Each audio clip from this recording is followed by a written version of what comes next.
Hello students, तो आपका बहुत बहुत स्वागत करता हूं हमारे इस IIT JEE नेट के प्लेटफॉर्म पर जिसका नाम है MMS। अगर हमारे चैनल को नहीं किया है सब्सक्राइब तो तुरंत कर लो, क्योंकि इम्पोर्टेंट खजाना यही मिलता है।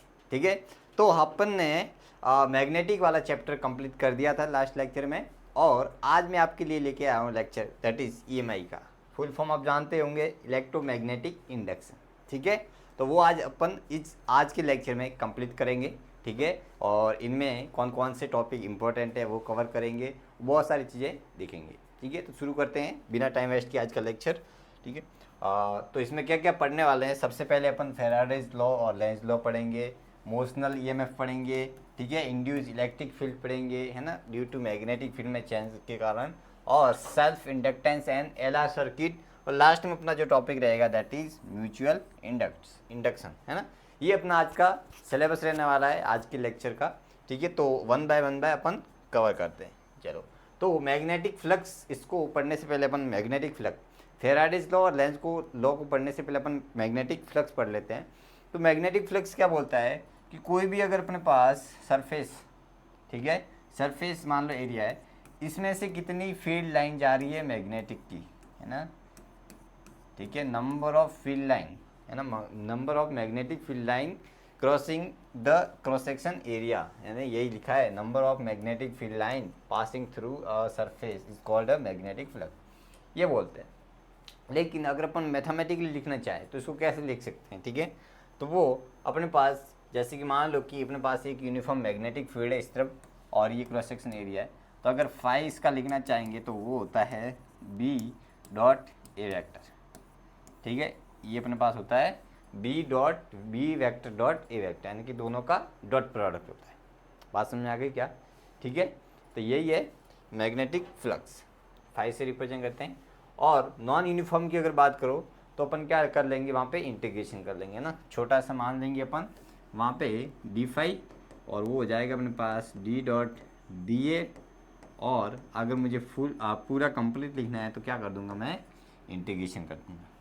ये स्केलर क्वांटिटी होती है, इसकी जो यूनिट होती है वो टेस्ला मीटर स्क्वायर या वेबर होती है।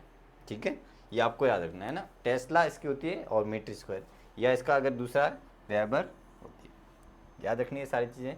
ठीक है, तो क्या होता है कि जब अपन कॉयल के, जैसे कोयल है, ये अपने पास क्या है, एक सोलेनोइड है, कॉयल है ना, ऐसे इस टाइप में।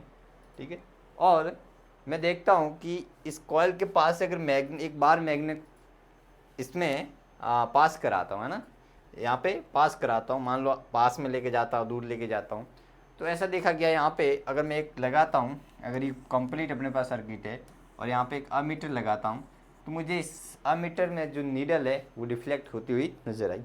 ये फेराडे ने सारी चीज़ें ऑब्जर्व की अपने एक्सपेरिमेंट के थ्रू। ठीक है, तो ये सारी चीज़ें ऑब्जर्व करने के बाद पता चला कि यहाँ पे कुछ ना कुछ तो है ना, कुछ ना कुछ तो यहाँ पे अपन को लग रहा है। तो अपन को ये पता चला कि यहाँ पे जब किसी कॉइल से मैग्नेटिक फ्लक्स चेंज होता है तो वहाँ पे एक इंड्यूस करंट आता है, इंड्यूस EMF आता है। करंट आया, इसका मतलब EMF होगा तभी करंट आएगा। ठीक है, तो इन्होंने यही बताया कि जब भी किसी कॉइल या एक क्रॉस सेक्शन एरिया से अगर मैग्नेटिक फ्लक्स चेंज होता है तो वहाँ से एक मैग्नेटिक कहने का मतलब जो इंड्यूस EMF है वो होता है। ठीक है, एक EMF है वो इंड्यूस होता है, इसके कारण यहाँ पे क्या आ जाता है, करंट आ जाता है। तो यही बोला गया था। तो अपने पास थे ये फेराडेज थे, ये लेंज थे। ठीक है, ये बहुत अच्छे साइंटिस्ट थे, इन्होंने दिया था।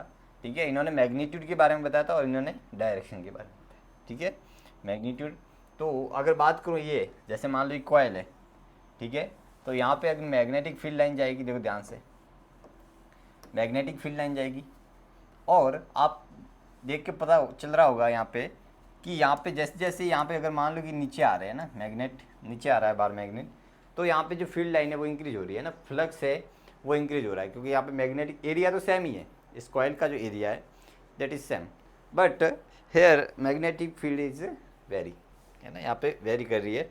तो आप ध्यान से देखो, जब मैग्नेटिक फील्ड चेंज करेगी तो अपन जानते हैं कि फ्लक्स होता है अपने पास B इंटू ए, एक बार के लिए अपन कोस थीटा 0 डिग्री मान लेते हैं। ठीक है, तो अगर ये चेंज हो रही है, ठीक है, यहाँ पे कोस थीटा भी एक बार लिख लेते हैं।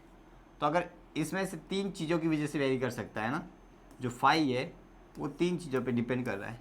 एक बी पे डिपेंड कर रहा है, एक एरिया पे डिपेंड कर रहा है और एक एंगल पे, थीटा पे डिपेंड कर रहा है। ठीक है, तो यहाँ पे क्या चेंज हो रही है, यहाँ पे चेंज हो रहा है magnetic field, magnetic field change हो रही है। तो इस केस में यहाँ पे फ्लक्स भी चेंज हो रहा है, तो इसमें एक करंट इंड्यूस हो जाएगा। अब करंट नहीं पता वो डायरेक्शन कहाँ होगी, वो लेंज लॉ ने दी थी, वो भी मैं आपको अच्छे से समझाऊँ। ठीक है, तो यहाँ पे लेंज लॉ ने यही अपन को डायरेक्शन दी थी, बात समझ आ गई। तो यही है। तो यहाँ पे और भी चीज़ें अपन देखते हैं। अगर ये ऊपर जा रहा है तो मैग्नेटिक फील्ड कम हो रही है ना, मैग्नेटिक फील्ड क्या हो रही है, कम हो रही है। और मैग्नेटिक फील्ड कम हो रही है इसका मतलब फ्लक्स घट रहा है, तो यहाँ पे चेंज हो रहा है। अगर चेंज हो रहा है तो अपन कह सकते हैं यहाँ पे करंट इंड्यूस होगा, है ना। अब ये सारी चीज़ें यहाँ पे लिखी गई है कि सबसे पहले क्या बोला गया है, देखो कि whenever there is a change in magnetic flux associated with the coil and EMF और current induce in this coil, ये बोला था मैंने भी बताया अभी। और magnitude of induce EMF directly proportional to rate of change of flux associated with the coil, यानी कि इन्होंने जो ये दिया कि ये d∅/dt के इक्वल होता है, समझ में आ गई। ठीक है, तो ये rate of change of magnetic flux और यहाँ पे इंड्यूस EMF आ गई। ओके, फ्लक्स अपन जानते ही हैं, यहाँ फ्लक्स क्या होता है, BA कोस थीटा। ठीक है, ये होता है। तो अब आते हैं लेंज लॉ पे। लेंज लॉ ने क्या बोला था कि according to Lenz law whenever a magnetic flux linked with the surface changes includes induce EMF will be such that it always oppose the causes which produce it. अब direction देखो, जैसे कि मान लो कि यहाँ पे मैं एग्जाम्पल के थ्रू समझाता हूँ, यही बता देता हूँ कि अपने पास एक कॉइल है, ठीक है, और यहाँ पे मैं एक बैटरी बनाना चाह रहा हूँ ना, किस डायरेक्शन में होगी, एक ये बना देता हूँ। ठीक है, दोनों के केस में मैं ये एन है, ये एस है, इसको मैं इस तरफ लेके आना चाह रहा हूँ, है ना। और एक अपने पास वही है और ये अब की बार इस तरफ बनाना चाह रहा हूँ मैं, और इसको ही वैसे के वैसे मैं एन और एस को पास लेके आ रहा हूँ, यही बात है ना, पास लेके आ रहा हूँ। केस दोनों ही सेम है। अब मैंने कौन सा डायग्राम सही बनाया है इंड्यूस EMF का, ठीक है, वो आपको बताना है, वो अपन लेंज लॉ से पता करते हैं। ठीक है, तो इन्होंने बोला कि जो जिसकी वजह से ये चेंज हो रहा है मैग्नेटिक फील्ड, है ना, जो यहाँ पे मैग्नेटिक फील्ड चेंज हो रही है, फ्लक्स चेंज हो रहा है, वो इसको अपोज करेगा। तो आप ध्यान से देखो, इसके कारण जो मैग्नेटिक फील्ड आ रही है वो अंदर आ रही है ना, इनसाइड आ रही है, और अंदर की जो डाउनवर्ड डायरेक्शन में इंक्रीज हो रही है। इसका मतलब इसमें जो डायरेक्शन करंट इस तरफ फ्लो होगा, है ना, इस उसी डायरेक्शन में फ्लो होगा जिसे ये क्या करेगा, अपोज करेगा, यानी कि मैग्नेटिक फील्ड को घटाना चाहेगा। तो अपन को पता है कि मैग्नेटिक फील्ड जो आएगी, इंड्यूस मैग्नेटिक फील्ड, वो कहाँ पे होगी, अपवर्ड, है ना, डाउनवर्ड इंक्रीज हो रही है तो अपवर्ड क्या होगी, बताओ, ये डिक्रीज करना चाहेगा। तो अगर अपवर्ड मुझे मैग्नेटिक फील्ड करानी है तो मुझे बता सकते हो कि करंट की डायरेक्शन किस डायरेक्शन में फ्लो करेगा। अपन जानते हैं, है ना, राइट हैंड रूल से बताया था कि आगे अगर कल को अपन मान लो कि सर्कुलर है ना, तो करंट को अगर अंगुलियों की जो अपने पास फिंगर्स है उनकी डायरेक्शन में रोटेट करो, कल करो, तो अपने पास जो थंब की डायरेक्शन है वो मैग्नेटिक फील्ड देता है। तो ऊपर कराना है, इसका मतलब ऐसे ही होगा, है ना, बात समझ आ रही है क्या, अपन ऐसे कराएंगे। ठीक है, तो अपने पास जो करंट फ्लो होगा वो इस तरफ फ्लो होगा। तो मुझे बताओ करंट इस तरफ फ्लो होगा तो क्या ये बैटरी सही है, गलत है ना। तो ये अपने पास जो कॉम्बिनेशन है, this is combination is right. ठीक है, यहाँ पे आई फ्लो होगा, ये कॉम्बिनेशन गलत है। तो इन्होंने यही बोला था। अब बस यहाँ पे इन्होंने माइनस साइन बताया, और माइनस साइन ये रिप्रेजेंट करता है कि अपोज करता है। यहाँ पे और क्या बोला, if flux increase the induce EMF will be such that the decrease the increase flux, है ना, डिक्रीज करेगा, और अगर इंक्रीज डिक्रीज हो रहा है तो इंक्रीज करेगा। यही था सारी चीज़ें। और ये इन्होंने बोला कि Lenz modify the Faraday's law introducing by negative sign is which means induce EMF oppose the on cost, जो भी इसके कॉजेज है चेंज हो रहा है जिसकी वजह से फ्लक्स, वो अपोज करना चाहेगा। ठीक है, यही यहाँ पे सारी चीज़ें दी गई है। अब अपन different way to change magnetic flux, है ना, जैसे मैंने बताया। ठीक है, तीन केस हो सकते हैं। सबसे पहले तो अपने पास चेंजिंग एरिया, तीन चीज़ों पे डिपेंड करता था, मैंने अभी जस्ट बताया था आपको, है ना, फाई है, वो तीन चीज़ों पे डिपेंड करता है, एक मैग्नेटिक फील्ड, एक सरफेस एरिया, एक थीटा एंगल पे। है ना। तो मैग्नेटिक फील्ड पे डिपेंड करता है। तो पहला अपन मान लो कि एरिया पे देखें, एरिया बढ़ा घटा सकते हैं, लेकिन थोड़ा सा कॉमर्शियली पॉसिबल नहीं है ना, है ना। बटाना घटाना बार बार ये सही नहीं है, ठीक है। घटा सकते बढ़ा सकते कोई नहीं, लेकिन थोड़ा सा टफ पड़ जाता है, सारी चीज़ें ना कॉम्प्लिकेटेड हो जाती है। Changing magnetic field, magnetic field भी सही है ना। मैग्नेटिक फील्ड घटा सकते, पास लेके आ रहे, बड़ा दूर लेके जा रहे, तब भी ये करंट इंड्यूस हो सकता है। तो ये भी कर सकते हैं, लेकिन थोड़ा कॉम्प्लिकेटेड है। बात में आ रही है मैं क्या कहना चाह रहा हूँ कि बार वापस लेना आना जाना है ना, थोड़ा सा कॉम्प्लिकेटेड है। कर सकते हैं ऐसा कुछ नहीं, लेकिन थीटा एंगल कर सकते हैं, जैसे कि यहाँ पे हो रहा है। आपको पता है यहाँ पे मैग्नेटिक फील्ड की डायरेक्शन एन से एस की तरफ होगी ऑब्वियसली। यहाँ पे एक अपने पास कॉइल है, मैं कलर चेंज करके लिख देता हूँ, हियर इज अ कॉइल, ठीक है। यहाँ पे अपन जानते हैं, है ना, मोटर के कारण। तो अगर ये कॉइल रोटेट करेगी तो आप देखो इसका मान लो कि क्रॉस सेक्शन एरिया इस तरफ है, मैग्नेटिक फील्ड इस एंगल थीटा, तो जैसे जैसे घूमेगी यहाँ पे एंगल चेंज हो रहा होगा, ठीक है। ये अपने लिए बेनिफिट होता है कि एंगल आप चेंज करो, फील्ड चेंज होगी, करंट मिलेगा यहाँ पे, है ना, जनरेटर। तो ये सही है अपने पास, लेकिन बार बार मैग्नेटिक फील्ड चेंज करना, एरिया चेंज करना, इससे थोड़ा इम्पॉसिबल होता है ना। तो थीटा चेंज करना सही रहता है। तो यहाँ पे इन तीनों वजह से अपन, जैसे ये एसी जनरेटर है, इसमें जो इसका मैक्सिमम ईएमएफ होता है अपने पास एन बी ए ओमेगा, ठीक है। क्या होता है, एन बी ए ओमेगा। अब ये कैसे होता है आप बता सकते हो क्या, ठीक है। देखो ध्यान से मैं बताता हूँ। अपने पास जो फाई था वो क्या था, B A cos theta, E M F D phi by D T होता है। तो ये हो जाएगा अपने पास माइनस का होता है ना, तो माइनस बी ए कांस्टेंट है, इसका आ जाएगा। और ये अपने पास थीटा ओमेगा टी लिख सकते हैं ना, जानते हैं अपन ओमेगा से घूम रहे थे। यहाँ पे साइन ओमेगा टी माइनस का आ जाएगा, और ओमेगा एक और हो जाएगा। तो ये हो जाएगा माइनस माइनस प्लस बी ए ओमेगा, और नंबर ऑफ मान लो टर्न्स एन है ना, तो एन लगा दिया आगे, ठीक है। तो ये हो जाएगा ओमेगा टी। तो मैक्सिमम वैल्यू कितनी हो सकती है ना, जब साइन ओमेगा टी की वैल्यू 1 होगी, एन बी ए ओमेगा। तो यही यहीं से आता है अपने पास, ठीक है। ये जो भी बताया यहाँ पे यही से आता है एन बी ए ओमेगा, ठीक है, जनरेटर के केस में। तो ये इसी वजह से आता है, अपन ने ये बता दिया सारी चीज़ें ना। अब आता है मोशनल ईएमएफ, है ना। मोशनल ईएमएफ जब अपने पास फ्लो कर रहा है, तो इस केस में क्या होगा, तो यहाँ पे लिखा है कि it is a EMF produced by the motional of the conductor in the magnetic. अगर कोई कंडक्टर है वो अगर मैग्नेटिक फील्ड में फ्लो कर रहा है, तो एक प्रकार से वो एक बैटरी की तरह बिहेव करेगा, है ना। तो उसके अंदर इंड्यूस ईएमएफ होगा, और इसकी वैल्यू होती है वो बी एल वी, है ना, बी एल वी। और वो क्या है, तीनों आपस में म्यूचुअली परपेंडिकुलर होना चाहिए, ठीक है। तभी जैसे मान लो ये है अपने पास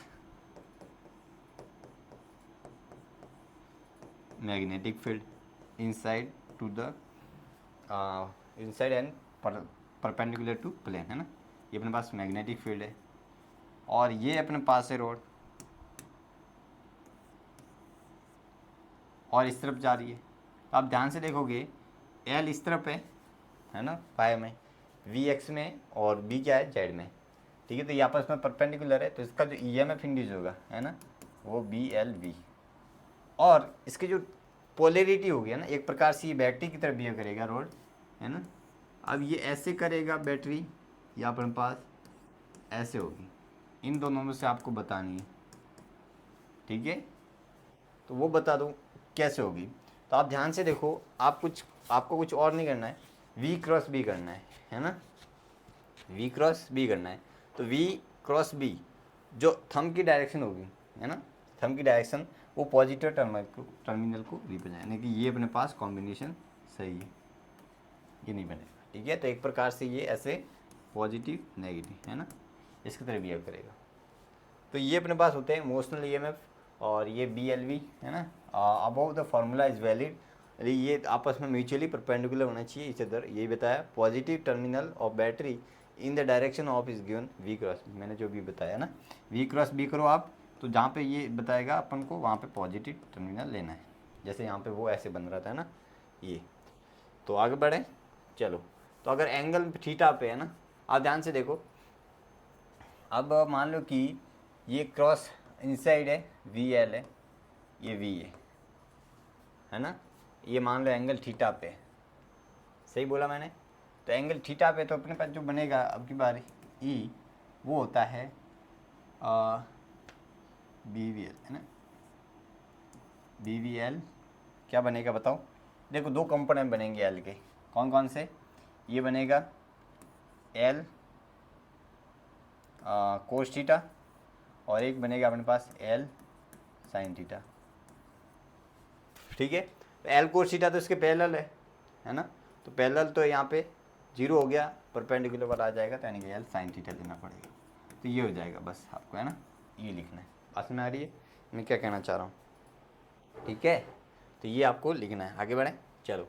और अगर मान लो कि एल की ही डायरेक्शन में भी जा रहा है तो इसका सीधा है जीरो, है ना। आपस में कोई भी अगर आपस में पैरेलल एक भी चीज़ हो गई म्यूचुअली, तो वो क्या हो जाएंगे, जीरो हो जाएगा ये में। आगे बढ़ें। और इसका अगर लिखना चाहे तो वो कैसे होगा, इस केस में आपको इफेक्टिव लेंथ लिखनी है। जैसे कि इसकी इफेक्टिव लेंथ ये अपने पास है, बस सिंपल है, ठीक है। आपको मान लो कि ये ऐसे ऐसे कुछ दिया है, और ये जो लेंथ दी है वो 10 मीटर दी है। तो आपको जो लिखना है EMF, है ना, VBL, और एल की वैल्यू यहाँ पे 10 पुट करनी। आपको ये लेंथ मान लो कि भले 20 मीटर भी दी है, वो आपको नहीं लेनी, मैं यही कहना चाह रहा हूँ, ठीक है। तो यही आपको यहाँ पे इफेक्टिव लेंथ लेनी है आपको, VBL, है ना। तो यहाँ पे क्या हो जाएगी, अगर ध्यान से देखो तो EMF हो जाएगा VBL की वैल्यू कितनी है, यहाँ पे ये सेंटर है, ये आर है, ये आर है, यानी कि 2R, बस सिंपल हो जाएगा। अब सवाल करते हैं 2023 का है 25 दिन कि a wire of length 1 meter moving with the velocity 8 right angle to, ये अपन को सारी चीज़ें दी है। The magnitude of induce EMF between, बहुत ही ईजी सवाल, बहुत ही ईजी सवाल, है ना। अपन को EMF पूछा गया है, सारी चीज़ें दी गई है, लेंथ भी अपन को दी गई है, कितनी दी है, 1 मीटर दी है। तो सिंपल है, बी EMF आ जाए BVL, BV अपन को ये दी है 8, ये दिया है 116, देखते ही पता चल रहा है ना आंसर। अब अगर रोटेट कर रहे हैं, है ना, तो रोटेट के केस में कितना होता है वो भी आपको याद रखना है ना। और यहाँ पे अगर चल रहा है तो ये अपने पास जो EMF बनेगा वो एवरेज, है ना। मान लो ये V1 से V2 से जा रही है, तो आप लिख सकते हो, बात समझ आ रही। तो ये ऐसे एवरेज लिख सकते हो, है ना। तो ये BVL, और यहाँ पे जो V लेना है वो एवरेज लिखना है इस केस में, ठीक है। आगे बढ़े चलो। इंड्यूस इलेक्ट्रिक फील्ड, है ना। अब वो इलेक्ट्रिक फील्ड किसकी वजह से प्रोड्यूस हो रही है यहाँ पे, due to changing in magnetic field. Magnetic field में चेंज हो रहा है, तो यहाँ पे एक इंड्यूस EMF होती है। ये नॉन कंजर्वेटिव होती है, ये क्लोज लूप में पाई जाती है सारी चीज़ें ना, ठीक है। ये अपने पास चार्ज की वजह से नहीं है, ये अपने पास चेंजिंग इन मैग्नेटिक फील्ड की वजह से होती है, बात समझ आ रही। तो यहाँ पे वही है, प्रोड्यूस बाय, ये सारी चीज़ें लिख दी है।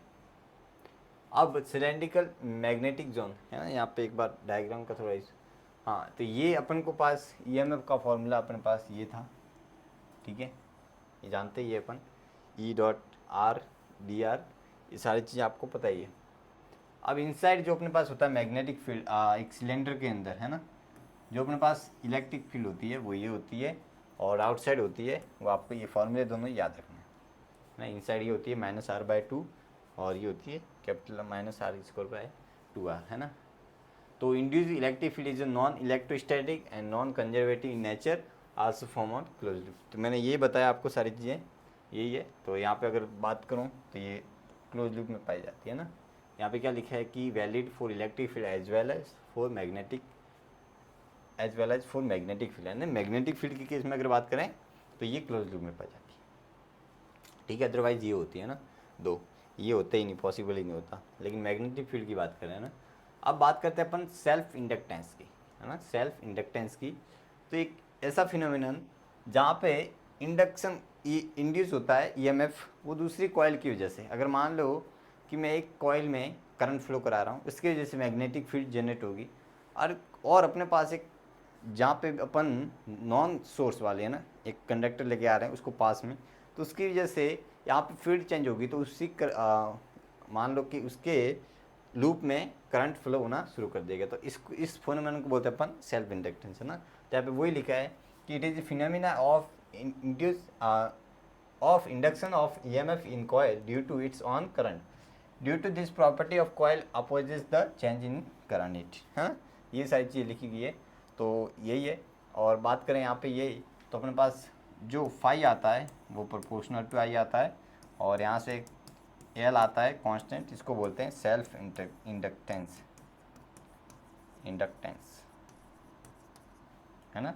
जो एल होता है वो 5/I होता है, और ये डिपेंड किस पे करता है, ये ज्योमेट्री पे डिपेंड करता है, ठीक है। इसकी यूनिट होती है हेनरी, ठीक है। और ये सारी चीज़ें यहाँ पे लिखी गई है, बात में आ गई। तो यही है। और कॉइल के लिए जो आपको याद रखना है वो ये होता है, और स्मॉल है वो number of turns per unit length है, ठीक है। ये सारी चीज़ें लिख दी है, फॉर्मूला आपको याद रखने पड़ेगी, ठीक है। Potential difference across the inductor, है ना। अब पोटेंशियल डिफरेंस लिखना है अगर मुझे, है ना, एक इंडक्टर का, तो कैसे लिखेंगे, सिंपल है। EMF अपन ने लिखा था d∅dt, है ना, माइनस का, तो माइनस dLi/dt, है ना। तो ये अपने पास हो जाएगा, है ना, क्या हो जाएगा बताओ, ये हो जाएगा अपने पास -L/di/dt। ये अपने पास चेंज इन करंट है। अगर करंट डिक्रीज हो रहा है तो EMF बढ़ेगा, और करंट डिक्रीज हो रहा है, इंक्रीज हो रहा है तो EMF घटेगा, है ना। यही है, एक बैटरी की तरफ बिहेव करता है, और ये अपोज करेगा। जैसे कि मान लो कि इसके अकॉर्डिंग अपन देखना, करंट इंक्रीज हो रहा है तो यहाँ पे नेगेटिव लगेगा, और ये है सारी चीज़ें हैं ना अपने पास, है ना। तो यही है, आप देखो ध्यान से, LR सर्किट, और जब मैं इसको क्लोज करता हूँ, है ना, क्लोज करता हूँ, है ना, LR सर्किट, इसको क्लोज करता हूँ, तो अपने पास करंट फ्लो हो गया, है ना, पॉजिटिव नेगेटिव, ये वो पोटेंशियल V है, करंट फ्लो होगा। और ये जो करंट फ्लो होगा, ये इसकी वैल्यू जो होती है वो होती है I0 1 - e⁻t/τ। जो टाउ होता है वो L/R के इक्वल होता है ना, टाइम कांस्टेंट बोलते हैं, जैसे अपन ने वहाँ पे कैपेसिटर में पढ़ा था, है ना, करंट। तो t=0 पे, है ना, t=0 पे ये किसकी तरफ बिहेव करेगा, आप ध्यान से देखो, t=0, तो यहाँ पे क्या हो जाएगा, देखो ये 1 बनेगा, 1 - 1 0, यानी कि करंट हो जाएगा 0। इनिशियल में ये किसकी तरफ बिहेव, जैसे कैपेसिटर था वो इनिशियल में क्या हो रहा था, चार्ज हो रहा था, है ना, यानी कि चार्ज हो रहा था, करंट फ्लो हो रहा था उसमें, तो एक प्रकार से नॉर्मल वायर की तरफ बिहेव कर रहा था। लेकिन जब इन्फिनिटी टाइम पे पर देखें तो वो एक ओपन सर्किट, यानी कि वहाँ से करंट फ्लो ही नहीं हो रहा था, समझ में आ रही है। तो यही बात है ना। लेकिन इसमें क्या होता है कि वहाँ पे इनिशियल में वो एक सिंगल वायर की तरफ बिहेव करता था, ये अपने पास एक हाई रेजिस्टेंस की तरफ बिहेव करता है। लेकिन कुछ टाइम बाद आप देखो, इन्फिनिटी टाइम रखोगे तो अपने पास I0 फ्लो होगा, ये सिंगल वायर की तरफ बिहेव कर, जस्ट ऑपोजिट है ना इसका, तो ये आपको याद रखना है। तो यहाँ पे वही लिखा गया, देखो करंट यहाँ पे यही फ्लो होता है, और यहाँ पे टाइम कांस्टेंट ये लिखा है। तो जब t=0 पे है तो ये किसकी तरफ बिहेव करता है, ओपन सर्किट, और इन्फिनिटी पे एक शॉर्ट सर्किट, है ना, यानी कि आप सिंगल वायर मान सकते हो। तो ये कैपेसिटर और इंडक्टर का दोनों का ऑपोजिट केस है। अब अगर यहाँ पे देखें, अब पता है क्या देखें कि दोनों केस देखते हैं। एक यहाँ पे अपने पास ये दिया है केस, हाँ, तो यहाँ पे पहला केस देखते हैं कि t=0 पे मुझे लिखना है करंट, है ना, I की वैल्यू। तो ध्यान से देखो, t=0 पे ऑब्वियसली ये किसकी तरफ बिहेव करेगा, है ना, जो अपने पास है इंडक्टर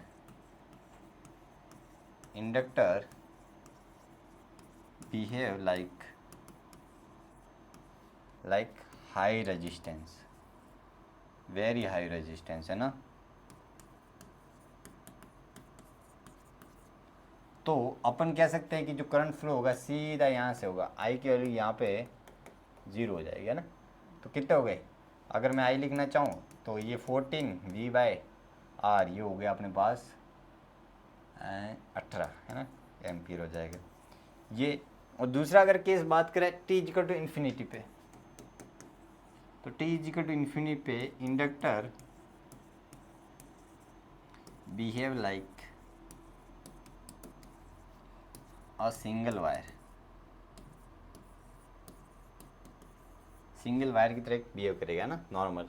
तो यहाँ से दोनों जगह अब की बार करंट फ्लो होगा, है ना। तो यहाँ पे अपन निकाल सकते हैं, है ना, सारी चीज़ें अपन निकाल सकते हैं।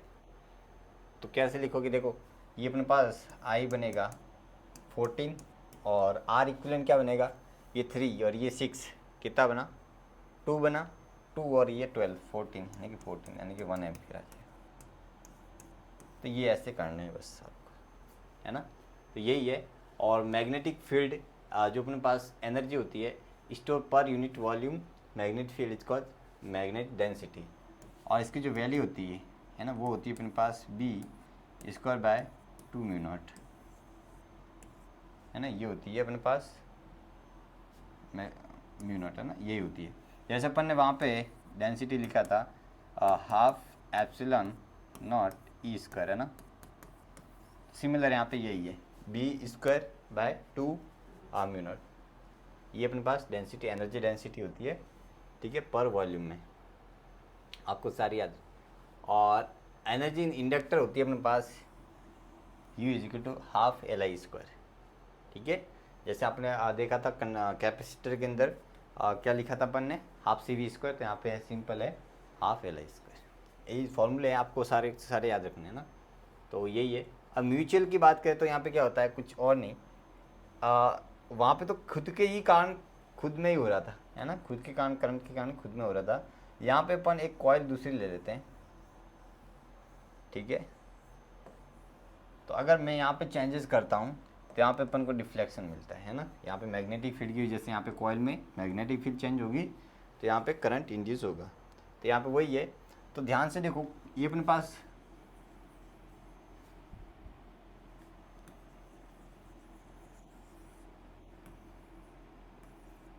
है ना, ये अपने पास एक कॉइल है, ये दूसरी कॉइल है, ये अपने पास करंट दे रहा है। तो अगर आप ध्यान से देखो, ये अपने पास 1 है कॉइल, ये सेकेंड है। तो जो 1 में मैग्नेटिक फील्ड चेंज हो रही है ना, यहाँ पे चेंज कर रही, फ्लक्स 1 की वजह से जो चेंज हो रहा है, I2 इसमें ही आ रहा है ना। ध्यान से देखो, इस I1 की वजह से, है ना, यहाँ पे I1 की वजह से φ2 में चेंजेस आ रहे हैं। तो φ2 यहाँ पे लिखूँगा, यहाँ पे m से रिप्रेजेंट कर देंगे, I1 आ जाएगा। तो यहाँ पे m की वैल्यू क्या आ गई, φ2/I1, ठीक है। तो ये बन जाएगा। तो यही कहना चाह रहा हूँ ना, इसमें 1 के करंट की वजह से यहाँ पे करंट फ्लो हो रहा है I1, तो यहाँ पे फ्लक्स इसका φ2 हो जाएगा जो चेंज हो रहा है। तो यहाँ पे म्यूचुअल इंडक्टेंस आ जाएगा। ये किस पे डिपेंड करते हैं, ये ज्योमेट्री पे, मीडियम पे और रिलेटिव ओरिएंटेशन कैसा है, उसके ऊपर सारी चीज़ें डिपेंड करते हैं, ठीक है। तो ये था। और आप निकाल भी सकते हो किसी और के लिए भी, है ना, म्यूचुअल। जैसे कि अगर बात करूँ मैं, एक अपने पास ये है 2 कॉइल, है ना, कॉन्सेंट्रिक, इस मान लो कि स्फेयर है ना, ये मान लो। और अगर मैं मान लो कि इसमें अगर मान लो कि चेंज करता हूँ मैं करंट, हाँ, इसको I1 मान लेता हूँ, ठीक है। तो I1 के कारण इसमें चेंजेस आ जाएंगे। तो जो φ2 है वो प्रोपोर्शनल टू I1 होगा। तो φ2 की वैल्यू आ जाएगी m/I1। तो m अपन को निकालना है, तो φ2/I1। तो φ2 क्या लिखूँगा बताओ, φ2 लिखूँगा एरिया, देखो मैग्नेटिक फील्ड किसकी चेंज हो रही है, B1 की, एरिया 1/2 का लिखना पड़ेगा, बस I1 कर देंगे, है ना। तो B1 के कारण अपन देखो, इसके कारण जो B1 आएगी, मैं डायरेक्ट लिख देता हूँ m, इसके कारण B1, इस 1 के कारण मैग्नेटिक फील्ड तो लिखूँगा ना मैं, ठीक है, वही तो चेंज हो रही है। तो यहाँ पे इस 2 में है ना, इसको मैं 1 मान देता हूँ, इसको 2 मान देता हूँ। तो इसमें जो चेंजेज आ रहा है इसकी मैग्नेटिक फील्ड की वजह से, तो वो हो जाएगा μ0 I1/2, 2R1 R2 है ना। एक बार ये R1 मान लेता हूँ, ये R2 मान लेता हूँ ना। तो यहाँ पे कौन सी लेनी पड़ेगी मुझे, R1 लेनी पड़ेगी, इनटू एरिया 2, एरिया 2 क्या हो जाएगा, एरिया 2 का लेना है ना, πr2 का स्क्वायर अपॉन करंट I1 आ जाएगा। तो I1 से I1 कैंसिल, तो अपने पास जो म्यू πr2² अपॉन 2R1 आता है ना। ये कहने का मतलब ऐसे निकालना है आपको। तो मैंने आपको बता दिया सारी चीज़ें। आगे बढ़ें, चलो। तो ये हमारा इंस्टाग्राम पेज है, यहाँ पे स्कैन करके आप हमारे इंस्टाग्राम पेज से जुड़ सकते हो। डेली इन्फॉर्मेशन आप कॉलअप कर सकते हो, यहाँ सारी चीज़ें। ये हमारा चैनल है, यहाँ से स्कैन करके आप हमारे चैनल से जुड़ सकते हो, ठीक है। हमारे चैनल को सब्सक्राइब ज़रूर करना है, ठीक है, अपने दोस्तों के साथ में ज़रूर शेयर करना है, ठीक है। ये इतनी जिम्मेदारी आपकी है और लास्ट तक बने रहे इसके लिए आपको बहुत बहुत तहे दिल से धन्यवाद। और पढ़ते रहो ऐसे ही, ठीक है। जितने भी इंपॉर्टेंट कंसेप्ट मैंने बता दिए सारे के सारे। और अब आपको क्या करना है कि इसके कुछ क्वेश्चंस करने हैं ताकि ये जो चैप्टर है वो आपका स्ट्रॉन्ग हो जाएगा, ठीक है। PYQs कर दो, स्ट्रॉन्ग हो जाएगा और ऐसे पढ़ते रहना। मेरी आपकी दुआएं आपके साथ है, ठीक है। तो मिलता हूँ आपको नए लेक्चर में, तब तक के लिए अच्छे से पढ़ते रहो। Wish you all the best for upcoming examination. Thank you.